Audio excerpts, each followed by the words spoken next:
రాయండి, ఎలా ఉన్నారు? కన్ఫ్యూజన్ లో ఉన్నాను. ఎందుకండి అంత కన్ఫ్యూజన్? ఎక్కడ చూసినా గోల్డ్ రేట్స్ పెరిగిపోతున్నాయి. నాకేమో గోల్డ్ కొనుక్కోవాలని ఉంది, కానీ మన దగ్గర ఎంత గోల్డ్ ఉంటే మనం ఎవరికి డిస్క్లోజ్ చేయక్కర్లేదు. అసలు మళ్ళీ డిపార్ట్మెంట్ నన్ను ఏ క్వశ్చన్స్ అడగకుండా సేఫ్ గా ఉండాలంటే what should I do, how should I do, నాకేం అర్థం కావట్లేదు. 1 crore దాకా గోల్డ్ మీ దగ్గర పెట్టుకోవచ్చండి. 1 crore? యాక్చువల్ సీరియస్ చెప్పాలంటే 1,20,00,000. ఎలాగా, ప్లీజ్ ఎక్స్ప్లెయిన్.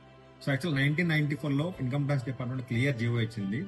ఒక మ్యారీడ్ ఉమెన్ అయితే 500 grams, ఒక అన్మ్యారీడ్ డాటర్ 250 grams, మెన్ అది మ్యారీడ్ అన్మ్యారీడ్ 100 grams ఈచ్ మన హోల్డ్ చేయొచ్చు. అంటే ఒక ఫ్యామిలీ 4 ఉన్నారు అంటే 500 + 250 + 100 + 100 టోటల్ 950 grams మనం హోల్డ్ చేయొచ్చు.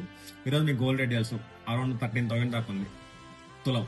So 950 grams into present price ఉంటే దగ్గర 1,20,00,000 దాకా మీరు ఇన్కమ్ ట్యాక్స్ డిపార్ట్మెంట్ కి బంగారం ఎలా వచ్చింది, ఎప్పుడు కొన్నారు, ఎలా కొన్నారు, ఏం చెప్పాల్సి లేదు. డైరెక్ట్ గా జియో ప్రింట్ తీసి మన దగ్గర 950 grams ఉంది, no tax need to be pay అని చెప్పి మీరు డిపార్ట్మెంట్ ని ఇంటికి పంపించేయచ్చు. Oh wow, thank you so much for this information. Thank you.